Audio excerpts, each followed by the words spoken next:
전에 베스트셀러로 유명한 칭찬은 고래도 춤추게 한다는 책이 있습니다. 이 책의 저자는 안식년을 맞이해서 이렇게 시월드라고 하는 샌디아고에 있는 시월드 해안관에서 범고래 쇼를 관람하다가 영감을 받고 이 책을 썼다고 합니다.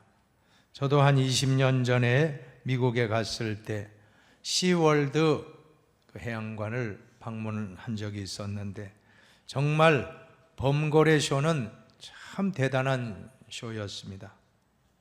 그 어마어마하게 큰 범고래, 지금 나오면 안 되는데 어쨌든 범고래는 영어로는 킬러 웨일입니다. 킬러 웨일. 킬러라면 죽인다는 거 아닙니까? 얼마나 포식성이 강한지 백상아리, 상어도 꼼짝 못해요. 이 범고래에 만나면 상어도 그냥 쥐처럼 생쥐, 고양이 앞에 쥐처럼 꼼짝 못하고 잡아먹히는 아주 포식성이 강하고, 어떤 자료를 보니까 그 범고래 배를 한번 갈라봤거든요. 뭘 먹었느냐, 먹이를 한번 보니까 뱃속에서 뭐가 나왔느냐 하면 돌고래가 13마리가 나오고 물개가 14마리가 나온 적이 있었다고 합니다. 얼마나 포식성이 강하고 얼마나 사납고 이빨도 얼마나 날카롭고, 그런 상어를 이기죠. 상어를 깨물어서 잡아먹을 정도니까 상상이 가지 않습니까? 자, 그런데 이러한 무시무시한 범고래를 인간이 조련을 해서 춤추게 만들었다는 겁니다. 크기가 3톤에서 6톤, 6,000kg 나가는 그 몸무게를 가진 이 어마어마한 고래가 춤을 춰요. 점프를 하는데 마지막 장면 보면 이 조련사, 여자로 조련사를 태우고는, 목마 태우고는 쫙 점프해요. 또 꼭대기까지 올라가서 이제 마치게 되는데, 야, 장관입니다. 또 이놈이 얼마나 영리한지, 요 관객들에게 물을 튀긴다니까요. 물을 튀겨가지고는 온팍 물을 다 덮었어요. 그거 재밌다고 더 해요. 어떻게 그 머리가 좋은지. 참 그때 제가 범고래 쇼가 지금도 기억이 나는데, 그런데 그 고래 훈련법에서 제일 중요한 것이 칭찬이라는 거예요. 가장 중요한 핵심은 칭찬하니까 고래가, 그렇게 큰 고래가, 사나운 고래가 온순하게 춤을 추면서 동작을 다 했다라고 하는 것입니다. 여러분, 고래도 이렇게 칭찬하면 춤을 춘다라고 하는데 만물의 영장인 우리 인간은 어떠하겠습니까? 칭찬이야말로 사람 안에 있는 에너지를 이끌어내는 가장 강력한 원동력인 줄로 믿습니다. 칭찬할 때 고래도 춤을 춘다면 우리 인간은 어떠하겠습니까? 사실 우리 동양적인 유교 문화에 참 강한 그런 문화적인 우리 한국 사회에서는 칭찬하는 게 조심스럽다는 거예요. 왜냐하면 칭찬하면 저 사람이 교만해질까 봐 칭찬을 좀 절제해야 된다, 이런 생각을 갖기 쉬운데, 오늘 성경에서는 칭찬하라고, 예수님은 칭찬하라고 말씀하십니다. 우리가 자녀를 양육할 때에도 얼마나 참 마음에 안 드는 게 많으니까 책망할 때가 더 많습니다. 하지 말라, 또 안 된다 하는 말이 더 많은데, 자녀 양육할 때에도 칭찬을 5배로, 책망을 한 번 한다라고 하면 칭찬 5번 하고 꾸지람을 하시기 바랍니다. 그런데 우리는 꾸지람을, 책망을 5번 하고 한 번도 칭찬 못할 때가 많지 않습니까? 오늘 성경에서 배웁시다. 칭찬의 모델이신 예수님을 만날 수가 있습니다. 예수님은 오늘 베드로를 보면서 어떻게 했습니까? 현재의 베드로의 모습을 보지 않고 미래의 모습, 변화될 모습을 보고 칭찬하고 있습니다. 42절에 보면 데리고 예수께로 오니 예수께서 보시고 이르시되 같이 읽어볼까요? 내가 요한의 아들 시몬이니 장차 게바라 하리라 하시니라. 게바는 번역하면 베드로라. 시몬이라는 것은 사람의, 베드로의 원래 이름은 시몬인데 시몬의 이름의 뜻은 갈대입니다. 갈대처럼 변덕도 많고 약하고 쓰러지고, 그러나 예수님은 갈대의 모습을 보지 않고 그 안에 장차 게바라하리라, 장차의 모습, 시몬이 아니라 갈대가 아니라 반석이 되리라. 반석, 게바는 아람어로 반석입니다. 헬라어로는 페트로스, 즉 베드로라고 할 수 있는데, 베드로의 이름을 지어주신 분이 바로 예수님이십니다. 그리고 그 이름대로 반석 같은 믿음의 용사, 수제자가 되었던 것입니다. 지금 교회학교, 성경학교 기간입니다. 선생님들의 말 한마디가 얼마나 중요합니까? 우리 각 가정에서도 우리 부모님들 절대로 부정적인 말 자녀들에게 하지 마시고, 장차 게바라하리라, 장차 세계적인 리더가 될 거야 라고 칭찬해 주시기 바랍니다. 우리가 말한 대로 되기 때문입니다. 이것이 바로 하나님의 법칙입니다. 너희 말이 내 귀에 들린 대로 내가 너희에게 행하겠다라고 하나님이 말씀하셨습니다. 믿음은 바라는 것들의 실상이요 보이지 않는 것들의 증거라고 했습니다. 우리가 상대방을 바라볼 때, 남편을 바라볼 때, 아내를 바라볼 때, 자식을 바라볼 때, 형제 자매들을 바라볼 때 절대 현재의 눈으로만 보면 안 됩니다. 장차의 눈, 그것이 바로 믿음의 눈입니다. 믿음의 눈으로 바라보고 앞으로 변화될 모습을 미리 바라보고 칭찬하시기를 바랍니다. 저는 믿음의 눈이라고 하는 이런 말을 떠올릴 때마다, 돌아가셨습니다마는 조용기 목사님 그 책이 지금도 저는 한 번씩 읽습니다. 한 20년 전에 제가 이 책을 만나서 많은 감동을 받았는데, 4차원의 영적 세계라고 하는 책의 제목입니다. 이 책에 보면 어떤 좋은 믿음의 눈에 대한 간증이 기록되어 있습니다. 목사님이 하루는 교회에서 50대 교인, 여자 교인을 만나게 되는데 갑자기 목사님을 찾아와서는, 목사님, 우리 딸 빨리 데려가게, 빨리 죽게 기도해 주세요 했다는 겁니다. 자초지정을 들어보니까 그 따님이 매일 외박을 하고 이 남자 저 남자 만나면서 술 마시고 술독에 빠지고 남자에 빠져서 창녀와 같은 그런 삶을 살았다라고 하는 것입니다. 우리 딸 빨리 죽게 해주세요. 그때 자초지정을 듣고 있던 목사님이 한 말이 참 귀한 말입니다. 자매님, 딸의 현재 모습을 보지 말고 변화되어 착하고 신실한 딸의 모습을 마음속으로 그려보면서 기도하세요. 기도합시다. 자매님, 지금 어떤 모습이 그려집니까? 너무 못됐어요. 창녀예요. 아주 몹쓸 짓 하고 있어요. 안 됩니다. 바꾸십시오. 이제 좀 바뀌었습니다. 옛날에 어렸을 때 예배 잘 드리고 교회 잘 나가고 신앙생활 잘하던 그 딸의 모습이 보였습니다. 다시 보십시오. 이제는 변화된 따님의 모습을 보십시오. 이제 보여요. 같이 기도합시다. 또 간절하게 기도하니까 이 어머니가 감동을 받고 눈물을 흘리고, 그동안에 자기의 부정적인 걸 다 십자가에 못 박고 마음의 평안을 얻고 얼굴에 기쁨을 얻고 입술에 감사 찬송으로 집으로 돌아갔던 것입니다. 그런데 그날도 여전히 그 딸은 방탕한 삶을 하고 새벽같이 외박하고 있다가 갑자기 마음이 움직이는 거예요. 내가 이렇게 살면 안 되지. 오늘 내가 집에 들어가서 엄마가 나를 받아주면 내가 새 출발하고, 안 받아주면 이제 나도 인생 끝내자.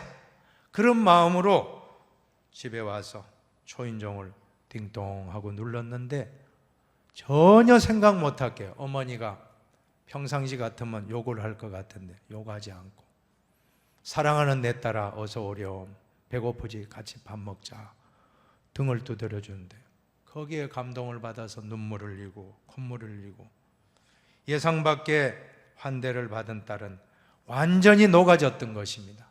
그리고 이전 것은 지나갔으니 보라 새 것이 되었도다. 완전히 새 사람이 되어 신앙생활을 잘하는 그런 좋은 딸로 변화되었던 것입니다. 만약에 그날 어머니가 평소처럼 왜 왔어? 너는 창녀야. 빨리 나가. 이런 말을 했다면 어떻게 됐을지 정말 생각만 해도 끔찍합니다.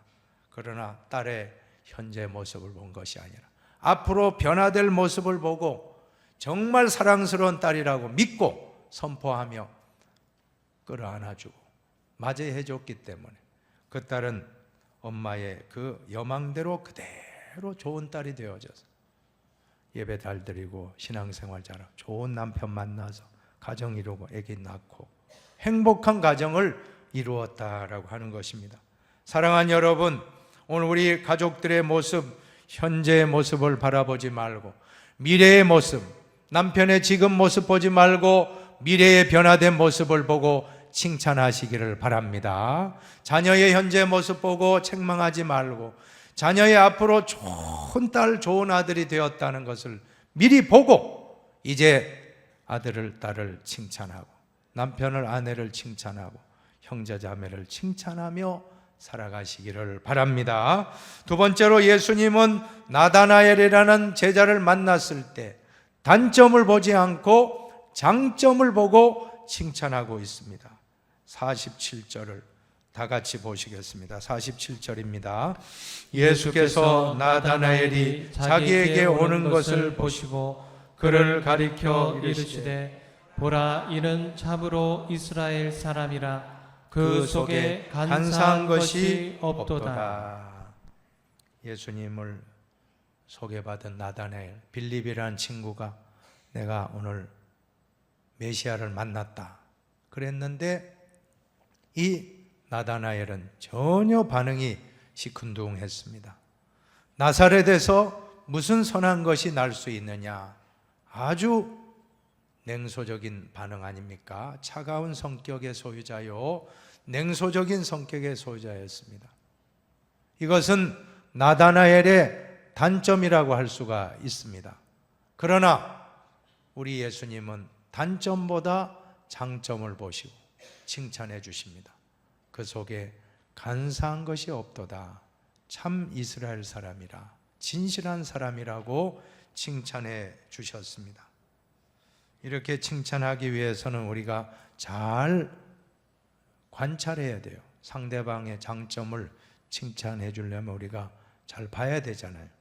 예수님이 베드로를 볼 때도 42절 보세요. 데리고 예수께로 오니 예수께서 보시고 이르시되 내가 요한의 아들 시몬이니 장차 개발하리라 하시니라. 예수께서 보시고 칭찬해 주셨다고 했습니다. 나다나엘에게도 보세요. 48절에 보면 나다나엘이 이르되 어떻게 나를 아시나이까? 예수께서 대답하여 이르시되, 같이 보십시다. 빌립이 너를 부르기 전에 내가 무화과 나무 아래에 있을 때 보았노라. 무화과 나무 아래에 있는 이 나다나엘을 예수님이 자세히 주목하여 보고 이 사람은 참 이스라엘 사람이요 그 속에 간사한 것이 없도다 칭찬해 주셨던 것입니다.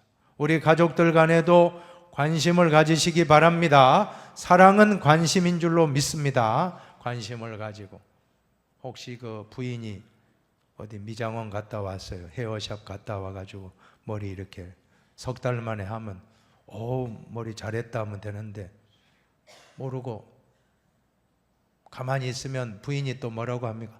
나 오늘 좀 바뀐 거 없어요? 없어요. 그럼 쉴 데 없는 소리 하자면 밥이나 줘라 이러면 밥 못 먹습니다. 라면만 끓여 드십시오. 그러면 그날은 아마 굶어야 될 거예요. 그럴 때 또 깜빡했네. 내가 머리 참 잘했네. 너무 멋있어. 그러면 얼마나 좋습니까? 안 그래요? 또 우리 아내분들도 남편을 볼 때 얼마나 남편들 고생이 많습니까? 요즘 점점 더 참 힘든 시대를 우리가 살아가는데 한번 고생하고 들어온 날에 다 아우 너무 수고 많았다고, 당신이 최고라고, 그죠? 이 말 한번 남성들은 그 말에 최고 좋아한다 그래요. 당신이 최고라고. 한번 해봅시다. 당신이 최고예요. 당신이 최고예요. 그래, 실천해 보세요. 그러면 오늘부터 여러분 행복해집니다. 정말 그 한마디 말을 들을 때 그 남편분들은 가장으로서의 그 무거운 짐을 다 내려놓고 얼마나 신바람 나게 가정을 위하여 헌신하지 않겠습니까? 한마디의 말이 사람을 살리는 겁니다. 믿습니까? 한마디의 말이 사람을 죽일 수도 있고 살릴 수도 있다라고 하면 우리는 이왕이면 살리는 말, 칭찬과 격려의 말을 많이 할 수 있게 되기를 바랍니다. 그래서 한 번씩 이렇게 남편분이 설거지 한번 도와주잖아. 그죠? 설거지 한번 도와주면 그때 놓치지 마세요. 그때 놓치지 말고, 이야 너무 고마워요. 설거지 해주니까 내가 너무 좋네요 하면 그 다음에 이제 두 번째 한다니까. 내가 경험해봤어요. 내가 한마디 멘트 그것 때문에 내가 그 다음에 하기 싫은데 칭찬 받아야 해야지 해가지고 몇 번 했다니까. 참 그렇게 하라 해도 안 합니다. 남자들 피곤해가지고 다 그냥 앉아가지고 뭐라 해도 못 들어요. 그런데 칭찬하면 그냥 안 하던 설거지도 막 두 번, 세 번 막 시키지 않았어요. 그 다음 날은 안 시켰는데 또 막 세 번, 네 번 하면서 그렇게. 할아버지도 그죠? 할아버지도 할머니가 칭찬해주면 뭐 무거운 짐 한번, 그죠? 장롱 같은 거 한번 움직여주고 뭐 무거운 짐 한번 날라주고, 우와 당신 아직 살아있구려. 그러면 어떻게 됩니까? 다음 날 딱 보면 옥상에 올라가서, 그죠? 난닝구 바람으로 막 아령한다니까. 아령하고 막 하면서 내 아직 살아있지 않네. 칭찬은 사람을 변화시킵니다. 그러나 비방은 사람을 움츠려 들고 절대 변화되지 않습니다. 남편을 변화시키기 원한다면 오늘부터 잘 사랑으로 관심 갖고 있다가 잘하는 일이 있을 때 즉각 칭찬하고 사랑으로 녹이시기를 바랍니다. 근데 칭찬이라는 것은 상대방이 부정적일지라도 나는 긍정적으로 칭찬하시기를 바랍니다. 오늘 나사렛에서 무슨 선한 것이 날 수 있겠느냐? 부정적인 말을 했지만 부정적으로 같이 네가 그런 말 하냐, 너는 배울 것도 없는 놈이야, 이렇게 한 게 아니고 뭐라고 했습니까? 그 속에 간사한 것이 없도다. 참 예수님 대단해요. 그것을 똑같은 사실인데 나쁘게 보지 않고 좋게 보면서 저 사람 아부할 줄도 모르고 저 사람 참 진실한, 저 사람 말하면 진짜야, 이런 말 아닙니까? 간사한 것이 없도다. 참 훌륭한 사람 내가 만났다. 오히려 사랑으로 녹인 줄로 믿습니다. 우리도 부정적인 사람 만나면, 나를 힘들게 하는 사람 만나면 나도 같이 힘들게 하지 말고 사랑으로 녹여야 할 줄로 믿습니다. 칭찬으로 녹여야 할 줄로 믿습니다. 다 선으로 악을 이기는 우리의 모습이 되기를 주님의 이름으로 축원합니다. 남아프리카에 어떤 부족이 있는데 거의 범죄가 없대요. 그 마을은 바벤바 부족이라는 부족인데 원래가 자연에서 얼마나 순박합니까? 그죠? 순박하잖아. 그 부시맨, 그죠? 부시맨 같은 사람들, 그런 부족인 것 같아. 죄가 거의 없대요. 그런데 또 한 가지, 그 마을에서는 범죄한 사람이 있을 때 벌을 가하고 형벌을 가하고 때리고 감옥에 가두는 게 아니고 희한한 방법을 쓴다는 거예요. 그게 어떤 방법이냐면 어떤 소년, 청소년이 훔쳐서 남의 거 훔쳐가지고 하면 마을 회의를 연다는 거예요.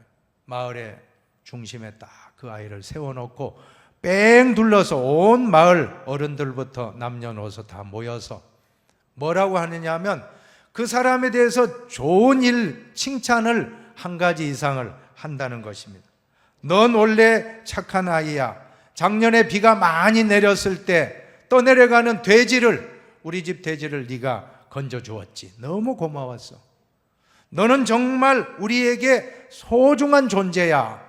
뭐 이런 말을 농담하지 말고 가짜로 하지 말고 있는 그대로 정말 그 아이가 잘한 점을 한 가지 쭉 동네 사람들이 한 바퀴 돌고 나면 그때 그 아이가 갑자기 흐느껴 온다는 거야. 자기가 잘못했는데도 칭찬을 받으니까 너무 미안해서 막 진심으로 참여하는, 내가 절대 그렇게 나쁘게 살지 말아야지 할 때 마을 촌장부터 마을의 여러 또 부모님들 또 친구들 선배 후배들이 다 와가지고는 끌어안아주면서 행사가 마친다는 거예요. 그러면 그 아이는 절대로 다음에는 범죄를 저지르지 않는 그런 좋은 사람으로 만들어진다는 것입니다. 스키너라고 하는 분은 칭찬이라는 것은 행동을 변화시키는 가장 강력한 도구라고 하는 것입니다. 비방하고 벌 주고 남을 고통을 안겨줘 가지고 그 사람 변화시키는 것보다 칭찬의 한마디로 행동을 변화시킬 수 있음을 믿으시기를 바랍니다. 그래서 예수님은 세 번째로 칭찬하셔서 사람을 변화시켰습니다. 오늘 나다나엘을 보면 어떻게 변화됐습니까? 그렇게 냉소적인 사람이 나다나엘이 대답하되 랍비요, 같이 읽어볼까요? 당신은 하나님의 아들이시요 당신은 이스라엘의 임금이로소이다. 이렇게 신실한 제자가 된 거 아닙니까? 정말 당신은 임금이십니다. 왕이시고 왕중 왕이십니다. 하나님의 아들이십니다. 이보다 귀한 신앙 고백이 어디 있습니까? 베드로도 수제자가 되었고 칭찬을 통하여 칭찬의 말 한마디가 수제자 베드로와 신실한 제자 나다나엘을 만들어내었던 것입니다. 오늘 우리는 무엇보다 사람을 얻는 것이 중요한 줄로 믿습니다. 사람을 얻는 것. 지도력이 무엇입니까? 사람을 얻고 사람을 움직이게 하고 사람을 키워내고 사람을 남기는 것. 사람을 남기는 게 지도력입니다. 사람. 돈을 남기는 게 아니고 사람을 남기는 것. 사람을 남길 수 있다면 그 사람이야말로 최고의 지도자가 될 수 있을 것입니다. 예수님은 그렇게 하셨습니다. 예수님이 인정하고 예수님이 반석이라, 예수님이 거짓이 없는 사람이라고 인정할 때 그 제자가 진실한 제자가 되었듯이 우리도 예수님을 본받아서 다 이와 같은 변화의 역사가 있기를 주님의 이름으로 축원합니다. 사실은 마음을 얻는 게 중요한 줄로 믿습니다. 사람을 얻는다는 것은 마음을 얻는 것입니다. 모든 지킬 만한 것 중에 더욱 내 마음을 지키라. 생명의 근원이 이에서 남이니라. 그런데 마음을 얻기 위해서는 칭찬이라는 도구가 필요하다는 것입니다. 오수본이란 사람은 사람의 마음은 낙하선과 같아 펼쳐지지 않으면 소용이 없다라는 말을 했습니다. 그런데 이 마음의 낙하산, 우리 마음을 펴게 하는 것, 마음을 활짝 펼쳐지게 하는 것은 칭찬인 줄로 믿습니다. 칭찬받으면 마음이 열립니다. 얼굴이 활짝 펴집니다. 우리의 인생이 펴집니다. 비난받고 책망받고 못한다, 너는 잘못됐어, 이런 말만 자꾸 듣고 자라면 우리 자녀는 마음이 위축되어 움츠려들고 창공을 향해 훨훨 날아가야 될 아들이 그냥 딸이 움츠려드는 것입니다. 그때마다 우리 자녀들의 마음의 낙하산을 칭찬을 통해서 활짝 펴기를 바랍니다. 칭찬하면 마음의 낙하산이 활짝 펴집니다. 우리 남편들 칭찬으로 마음의 낙하산 활짝 펼 수 있게 만들어 주시기 바랍니다. 우리 아내분들 칭찬으로 마음의 낙하산 활짝 펴게 해 드립시다. 칭찬의 모델이신 예수님처럼 칭찬하시기를 바랍니다. 현재보다 미래를 보고 단점보다 장점을 보고 칭찬합시다. 칭찬할 때 마음을 얻고 그 사람을, 가족을, 자녀를 변화시키는 체험을 하게 될 줄로 믿습니다. 마지막으로 칭찬의 10계명을 읽고 마칩니다. 첫 번째 한번 읽어 주십시오. 칭찬한 일이 생겼을 때 즉시 칭찬하라. 네, 잘 딱 포착해서 즉시입니다. 오늘부터 훈련합시다. 좋은 일을 했을 때 바로 하시고 나중에 미루면 잊어버려요. 그때 딱 칭찬하는 게 중요합니다. 두 번째, 잘한 점을 구체적으로 칭찬하라. 잘하지도 않았는데 잘했다면 안 됩니다. 잘한 것 딱 바라보고 칭찬해 줍시다. 세 번째, 가능한 한 공개적으로 칭찬하라. 네 번째, 결과보다 과정을 칭찬하라. 결과보다 과정입니다. 과정에 최선을 다하면 칭찬해 줍시다. 다섯 번째, 사랑하는 사람을 대하듯 칭찬하라. 예수님 마음으로. 여섯 번째, 거짓 없이 진실한 마음으로 칭찬하라. 일곱 번째, 긍정적인 눈으로 보면 칭찬할 일이 보인다. 여덟 번째, 일이 잘 풀리지 않을 때 더욱 격려하라. 아홉째, 잘못된 일이 생기면 관심을 다른 방향으로 유도하라. 열 번째, 가끔씩 자기 자신을 칭찬하라. 우리 자신이 스스로가 자존감이 떨어지면 안 되겠습니다. 나는 귀한 존재다. 나는 하나님의 아들이다. 나는 하나님의 딸이다. 나는 천국 백성이다. 이러한 나 자신을 격려하는 것이 우리에게 필요합니다. 꼭 나도 한 번씩 격려하고 칭찬하며 행복한 삶을 살아가시기를 축원합니다.